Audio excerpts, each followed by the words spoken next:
Good evening, everyone, and thank you for coming for our next Fireside Chat.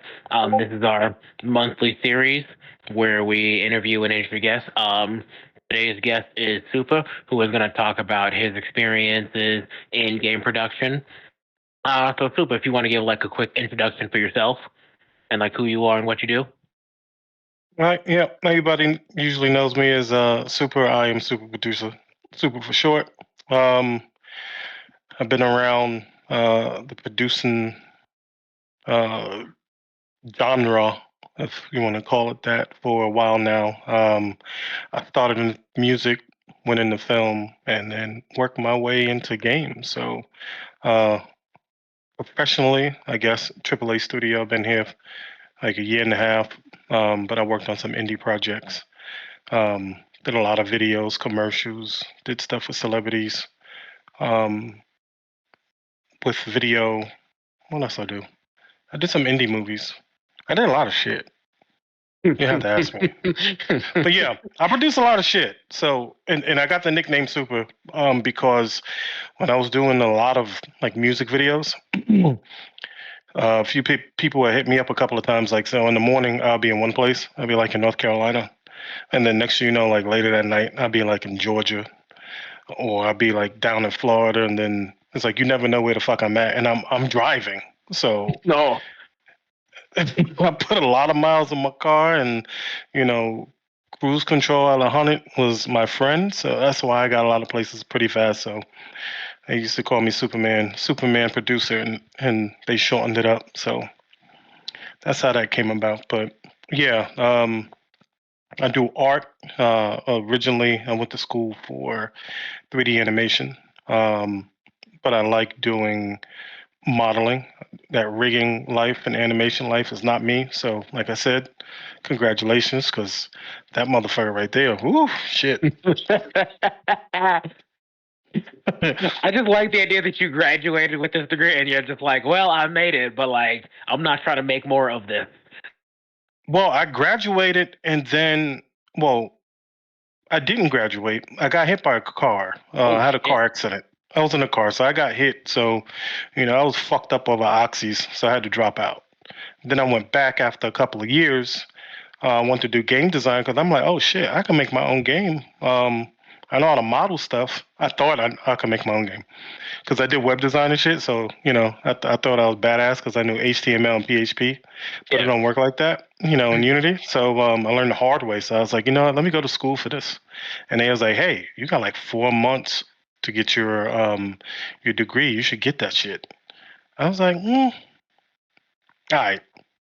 So I went from the 3D modeling animation into game design, and I went to my master's with a concentration in production. So, but it was only right because I was already a producer with doing music and videos and directing and whatnot. So it's just like my natural lane. Okay. Interesting. That is a really interesting shift.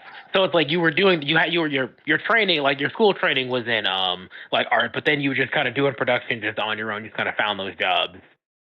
Yeah, working on my own for a hot minute. So, you know, wherever the money was at, where the bread was at, so I had to learn it. So, um, everything I learned on my own, like music stuff, I was around it. So when I got serious about it, I was familiar with it. So, my first software was Fruity Loops, and then I went over Oh to man. Reason. So Okay. I forgot what Fruity Loops it was. Maybe Fruity Loops 3. Yeah, and Okay, so you've been just dropping the number. they were Fruity Loops 3, and I've been with Reason since it was like 2.5. So um, people started hearing my stuff. I was making money off of it, and then it gradually went into this progression because I had an artist, and we needed to do music videos and web design, and we had no money. I was like, fuck it, I'll learn it. I got good, and I started charging people. Well, people used to come to me for graphics and whatnot. Back when MySpace was popping, I used to make dope ass backgrounds and shit. So I used to make club. I used to make flyers for the club, Oh, all types of let's shit. go. You know what I'm saying? So it was a progression with art. So um, Yeah.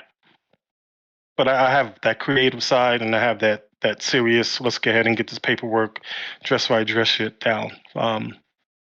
Which I think some jobs kind of hold that against me because it was like, hey, you got a background in art. Are you trying to just get your foot in the door so you can like go do art? And I'm like, I'm not trying to shit on artists, but don't you make more as a producer? Like, why would I come in as a producer and be like, hey, I want to take this chunk?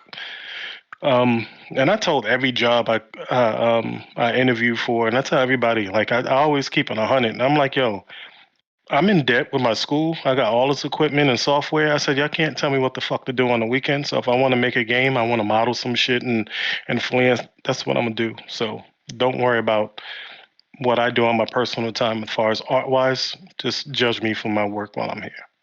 And it's just been off to the races since then. I respect that. It's funny because you say that because we literally just had that FTC ruling about non-competes where it's like, yeah, no, leave people alone. What they do in their free time is not your business. Yep. Like, Yep. obviously, they can't use your software and whatnot, but like, what they do in their free time is not your business. Like I paid for it shit. So, I got my own license or whatnot. I got my own business, all that shit. So it was like, they know this. I'm very transparent because I try to make them aware. Because one thing that I learned in school was we make up 2% of the game industry. So I also try to let it be clear, like I have a skill set that you can't take away from me. So everything that I'm learning here, I can pass it on to my peoples. Don't ever think because you're paying me that I owe you shit and you can like dangle the carrot, do the horse and carrot shit with me. Because I tell you quick, yeah, I like getting a consistent paycheck, but you can't stop me from making some dope shit. Like, are you crazy? Like the shit that I know now, I ain't worried about it. It'll be a setback for a moment, but there's so many talented people in here and people I went to school with. We can knock some shit out. I can get some shit up and running on Steam, making some bread in a month. So it's like, and all that comes in our pocket. You know what I'm saying? So there's no middleman. So there's money to be made independently. Actually, so on the topic about like the things you know now versus like what you know when you started, so looking back on like the things you've done, would you have preferred to sort of like go straight into game production, like to sort of skip some of the things you've done in the past, or are you happier with those other experiences you've had? I wouldn't be me if I didn't learn all that shit. Like it built me up the way I was at, Yeah. and it makes me an asset. So when we deal with partners in other countries, so sometimes they be bullshit. Um, and I'll look at something. There's a couple of times I'm jumped in on the art side, and they was like, "Oh, it's gonna take a week," and I'm like, I know I haven't touched anything for like 6 months, but does this shit really take them? Well, hold on, let me send that over to me. Let me see if I could do that.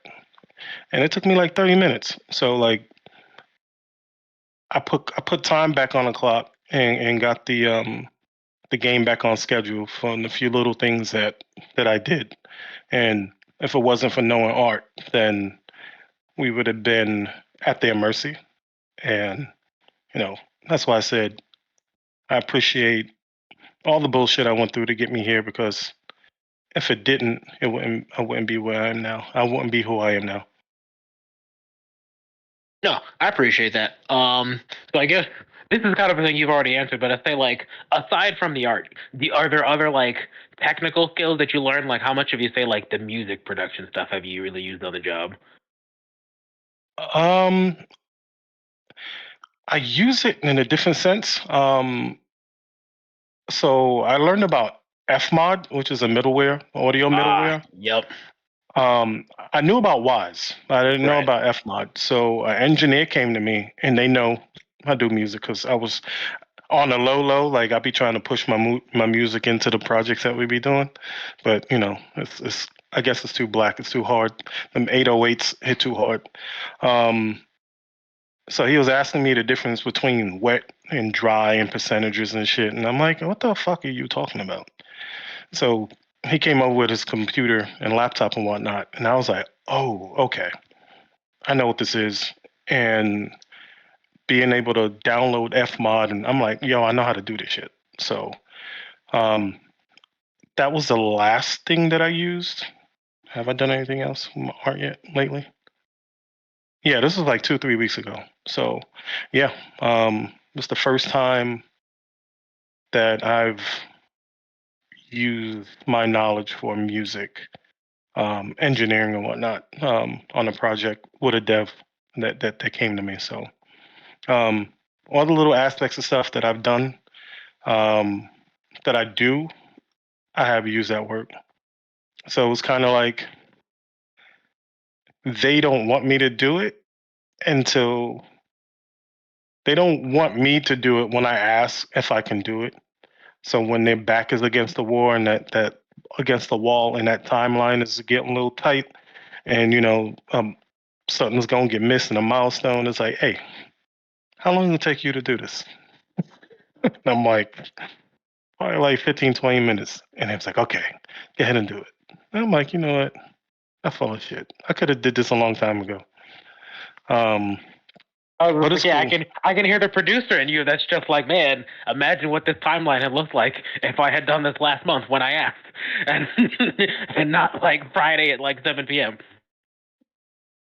It's all good because it's a AAA company, but it still has like an indie feel. So I know if I was at places like Activision, they probably wouldn't be using these expertise because they have so many people on payroll to do it. It'll be dumb to take the time from a producer to do that when there's a whole bunch of other shit we're trying to do, putting out fires and making sure um, these sprints are hitting, and we delivering everything that needs to be delivered in these milestones.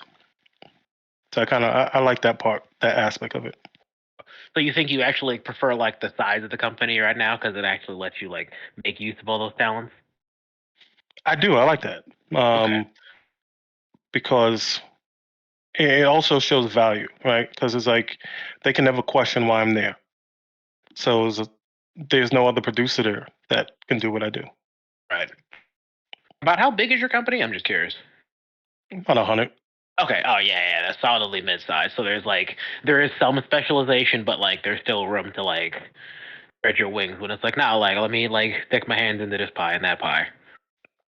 Yeah. And a lot of the different teams, they definitely know my work, because sometimes their back goes against the wall because there's so many different projects going on, and I'm like, just go ahead and throw me that. I got you. Don't worry about it. And then it's like meets theirs or surpasses it, and it's kind of like, oh, he does know what the hell he's doing.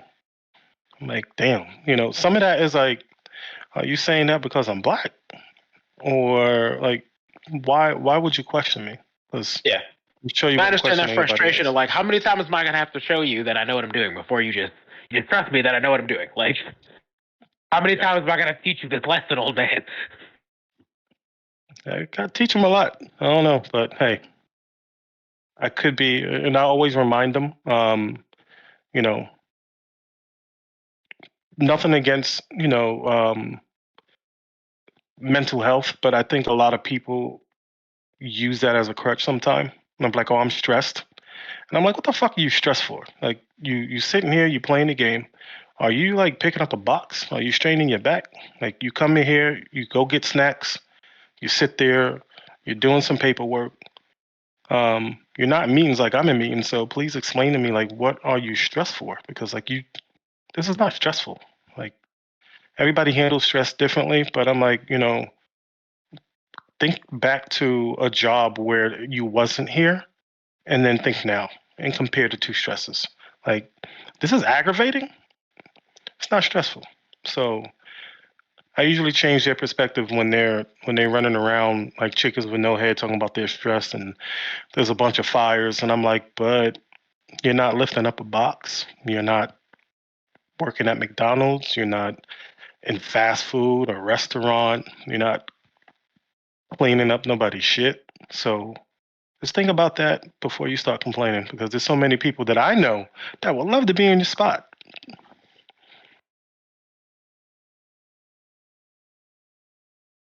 Yeah, no, I feel where you're coming from there. Where it's just that, like, as a producer, it almost kind of falls on your job to be like, yo, listen, it's everything's gonna be okay. I promise. Not the end of the world.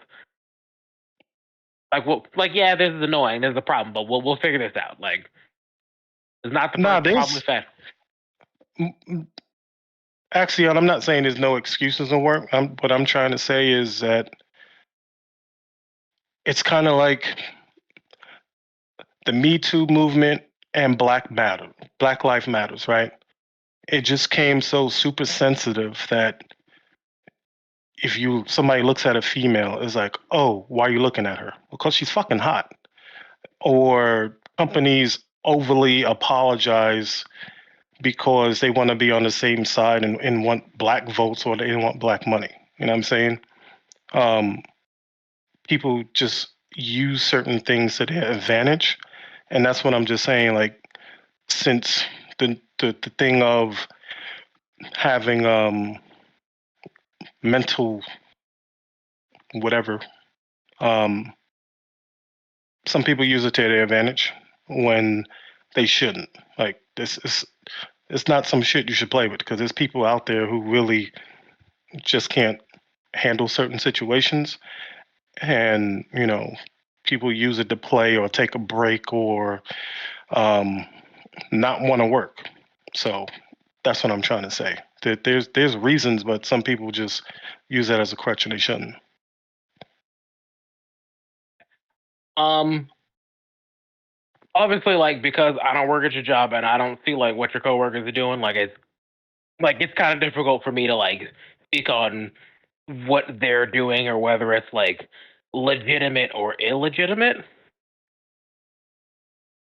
But Marcus, hold on. best believe when we not in certification, when I leave, matter of fact, not even here, but any other job that it was a desk job. When I leave at 5 o'clock, I'm not thinking about that motherfucker. I've been in management. I've been in ops for security. When I leave. I'm not thinking about this place. Like, because at the end of the day, you can get fired and that job is still going to be there. So why am I going to think about a job that's not going to think about me? I'm just an asset. I'm just a number. So a lot of people don't have that perspective. I'm I'm a little rougher when it comes to that. I definitely love where I'm at, but 9 times out of 10, when I come home, unless I know I have to speak to a partner in another part of the country, that laptop does not come out. I don't have to. I mean, I might check something on my phone, but like it's not something that I'm stressing about. You don't have to stress about it. Like you said, at construction, you can get off and whatnot, but you got to think about it too. If you're having a hard day at work, at being in construction and working at McDonald's, and I've done both, your body could be tired. There was times I came home and I just wanted to go to sleep, and that's it. I'm donezo for the day. So I just want to like make sure because I'm like usually trying to like jot down notes so I don't like forget stuff. So I remember Mm-hmm. earlier we did mention like the hard like technical skills Mm-hmm. that you do with sort of like music, and I was wondering like just to sort of follow up to that, what are some of like the soft skills that you tend to use that like you're not like that you've sort of learned from like your previous jobs? Oh, building those relationships? Yeah, definitely. Believe it or not, I am likable. Um, I'm the biggest jokester. I don't take a lot of shit serious because it's not that deep. Um, I believe everybody should have fun. I believe people should be able to joke um, and be able to be their selves without being criticized. And I know that kind of sounds like I'm criticizing people because they saying they're stressed. That's a little bit different. Um, but I don't take a lot of shit serious, and sometimes that's what people love about me, and sometimes they don't because shit could literally be on fire, and I'll be smiling and making jokes, and I'm like, well, are we gonna let this motherfucker burn, or are we gonna get some water? If it's electrical fire, do we have the proper equipment to put this out? Like, it ain't that deep until you burnt, like, and you're really fucked up in some shit. Um, But yeah, those soft skills, I kind of bring that calm presence around people, and like I said, I just like having fun. I joke with people. I do a lot of stupid shit. Send them little messages on their birthday. I'm like, "Hey, happy birthday!" I try to remember everybody because we all need each other. There's really nobody that's more important. And my QA team, they love me because I understand a lot of dope games wouldn't be successful without QA. Definitely not taking anything away from the engineers, but engineers don't have the time to go in and break shit and find shit and play the shit like a customer would.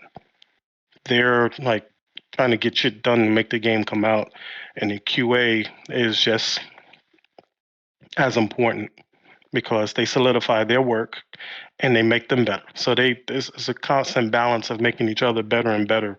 And from what I heard, there's a lot of companies that treat QA like shit, but I big them up all the time. Anytime I have the opportunity to do so, I try to big them up because it's all about relationships and everybody's important.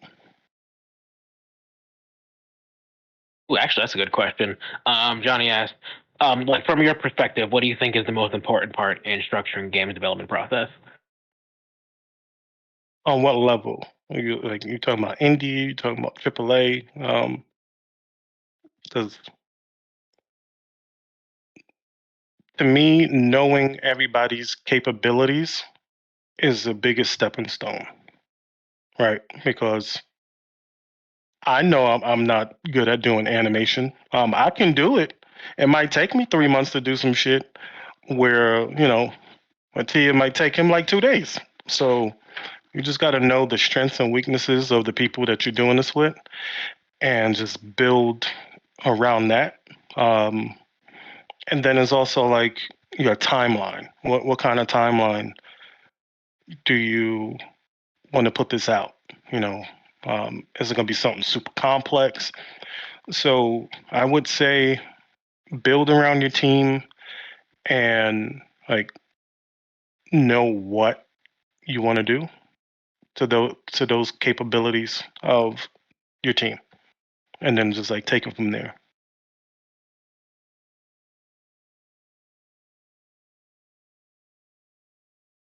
Johnny's ready for another question. He's coming back. Oh, okay. Yeah.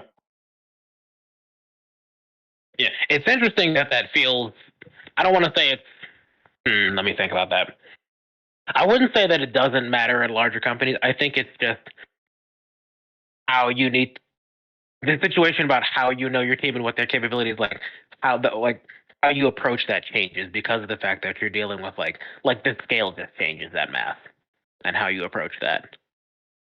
So big companies they go through it, and that's why there's crunch, right? Because they are assuming that we're gonna take all this shit and get it here, when in actuality, your team is not set up for this.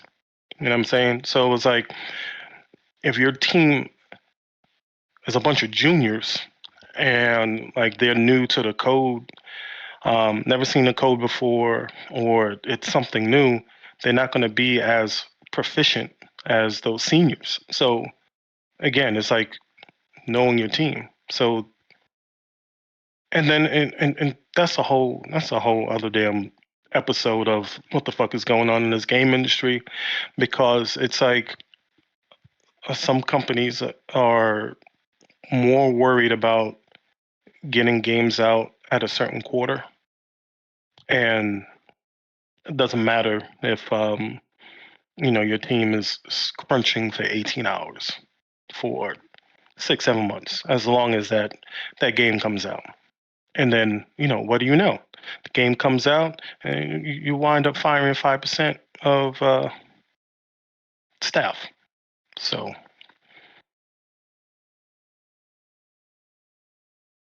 Ooh, I like that question.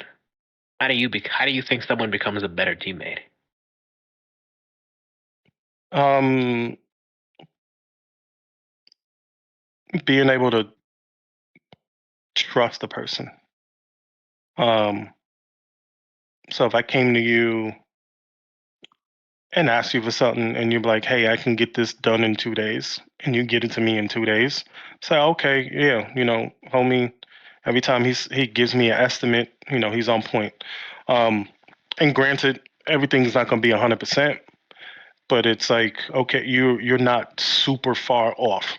So even if you gave me like a 2-day estimate, but you wind up being 2.5, right? I'm not going to knock you. Even if it's 3 days, I'm not going to knock you. But if it's like it constantly 3 days, then it's like, okay, let's go ahead and have a conversation on why all of a sudden some of these things are taking 3 days. Like, and one thing I've learned was when this happened to me is they're not estimating for discovery, right? Oh, So it's right. like Yep. it took them 2 days to do it, but you said, well, it took them that amount of time, but they was over because that first day they were doing discovery, trying to figure the shit out, and Right. after they figured out, it was like boom, they implemented, and then it hit.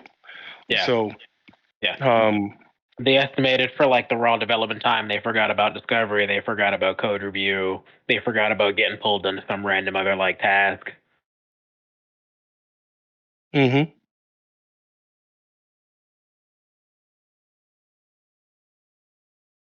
Okay, where was that question? Oh, actually, yeah. Just because we were on the topic about, I mean, about like the things that you've done. So I know you mentioned that you really are happy with like how the experiences that you've had in like music and art and film, how it sort of built you this sort of like whole skill set that you use in games.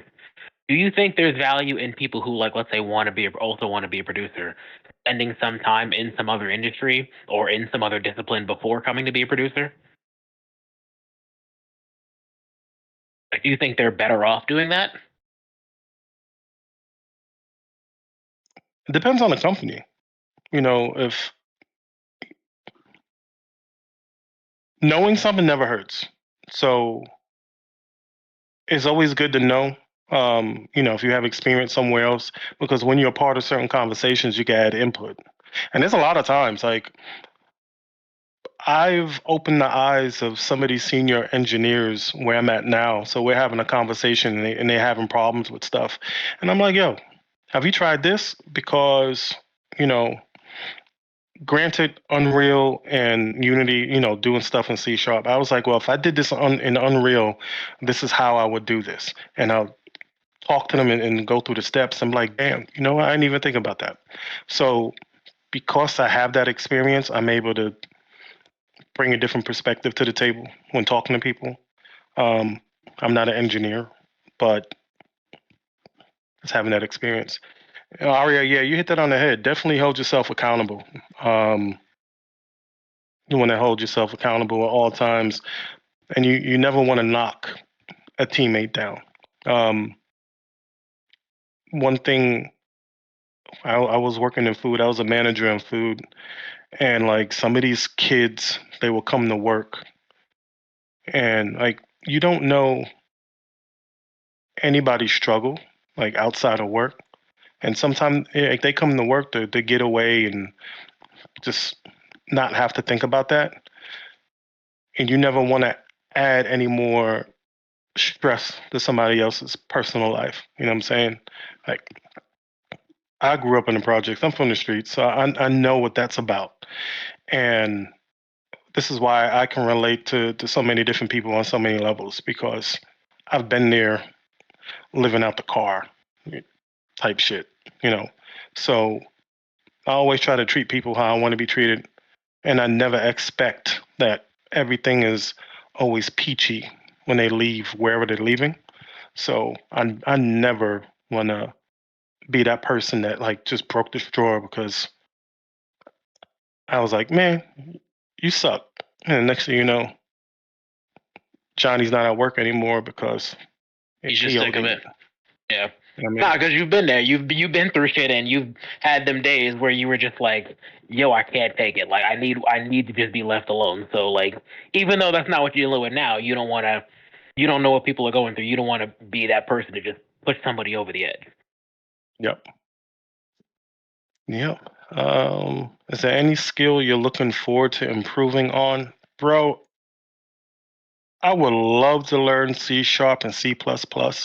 No, you don't. Don't do that to yourself.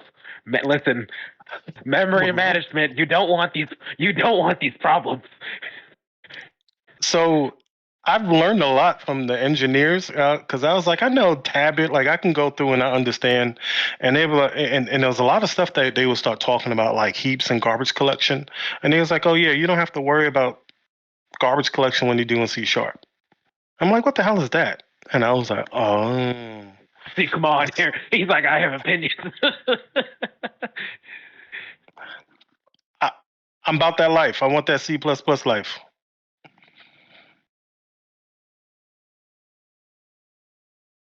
You're about that. We'll find someone to teach you that pointer arithmetic. That'll be a separate thing just for you. It's like, all right, less than one. Look, I'm not knocking blueprints, but like if you want to do stuff on console, like you got to know C++. Oh man, I just. Oh, that was the I question learned you on mentioned. blueprints. I learned on blueprints. Blueprints got a special place in my heart. I tried doing Bolt, but it just doesn't feel right. Oh, that's the other thing I wanted to ask you. It was cool because there were several questions like you answered before I even got to them. So I'm like, damn, he's just knocking through my list. Um, are there any jobs that you like? Let's say you've never done that job, but you would have be interested in trying to do that job in some other industry and see if you can apply some of those skills to like game production. Like maybe you got a friend who does it, or you just like read about an article of somebody who does it.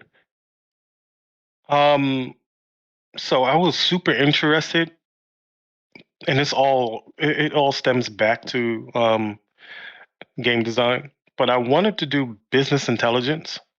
Um, because games is all about data, and it's so interesting on what information you can get from players to adjust and tweak the gaming experience. Mm. Um, so I definitely want to, and I think with Full Sail now they opened it up to where you can go and uh, what's it called? It's called I don't remember off the top of my head, but I can go sit in a class audit. You can audit a class, and I think it's anything. So I think I might like every other month just go jump into some of those business intelligence classes just to Right. learn some stuff because what pisses me off is fucking Call of Duty where they always doing these damn updates and they nerfing shit and some shit is OP and it's like okay, why you not balancing this right? Like what data are you getting that you have to constantly nerf the shit out of something and make something uh, just OP? So I want to learn how to put stuff in Excel sheets for balancing, like put all my weapons inside Excel, get them balanced, and be able to update them on the fly. Um, I forgot what that's called. Top of my head. I I mean, get the that's like enums set up. I export the enums and whatnot, and just get everything balanced. I'm trying to figure out how to word this question and not get into like NDA territory. Do you have you ever had an opportunity to sort of dig into some of the sort of like data analytics that come back from what your job? A tiny bit. Okay. Because I'm wondering, is that like you read some of it and you're like, I need more. Like I want to know what else is here. Is that what really fed that itch? No, no, no. So before I even came here, I wanted to do it. It came from being in school, and we took a systems class. So I love systems. And then when we was in the system class, we wound up talking about KPIs. And then this took me back to business at work because I'm like, okay, now you're talking my language because when I was a manager, and you working in food, there's certain things, your cost of goods, and then there's what's the other words? You got other things like KPIs that you break everything down on how you're making money Right. and all that other good shit. So when I look at the data with them, I'm like, okay, well, how did you come up with this? Because I always want to know why. Um, some instances it's good to know just to get the answer, but it's like I want to be able to calculate this on my own. And Right. how did you do it? Right. And where are you pulling it from? And you have this that goes over here. And I messed around with Power BI. It's a Okay. powerful tool, Yep. and I want to dig more into Power BI. So I'm assuming it's like, let's say, in your sort of like manager job, there might have been things that you just sort of knew intuitively because at the time you didn't have like those sort of business classes. And now that you're at this manager level where you're sort of seeing that analytical data, you're like, all right, cool. Like, how can I actually like apply some of this to like make more informed decisions? Well, no, I'm not a manager there. I'm just a producer, but just working in management, and knowing all those. I don't remember all the acronyms for it, but just having all that different information to make sound decisions on ordering food, on scheduling, on anything else that's pertinent for the business to make it Right. run successfully and make sure we're not running into the ground. Um, but it's just so much data that is coming and going from your computer and these consoles that you don't know about, that the players giving these companies to better the experience. And it's like it goes somewhere. More than likely, is going into an Excel sheet. That part I don't know, but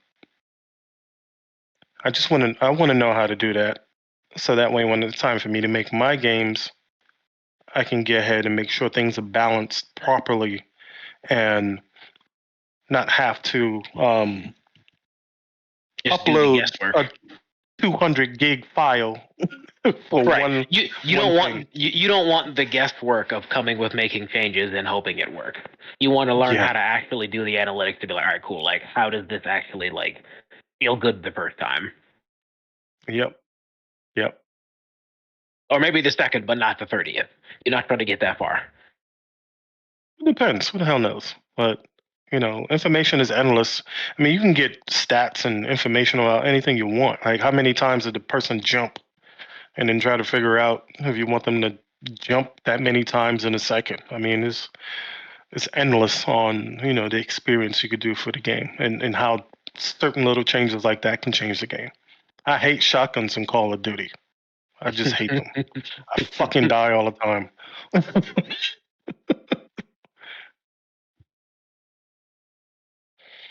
I don't know anything about RPGs, bro. You're gonna learn all this Power BI stuff, and you're gonna apply for someone to be like, yo, I have all this knowledge, and they're gonna be like, all right, cool, we're making an RPG. You're gonna spend the rest of like the next 2 years in Excel. Have fun. Like I you gonna spend a lot learn of some time in spreadsheets. Excel now. Yeah, I spend a lot of time in Excel. Well, Google Docs now, so I ain't scared. I'm not scared. And if I get a little, if I get a little irritated, and I can just get on Call of Duty, run around, chop up some zombies, or do a game jam. You know. Yep, numbers galore. Do I prefer working on certain game genres? I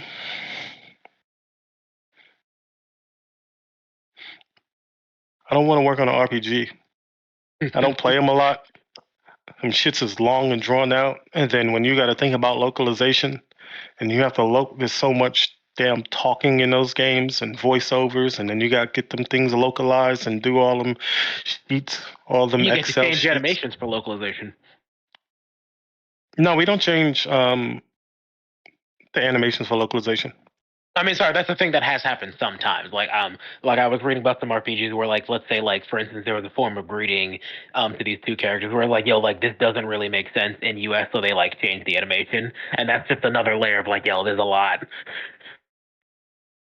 It is. It really is. Nah. So hold on, right? Listen. Fuck. I'm telling my age. That's some shit. So I played the first Final Fantasy, right?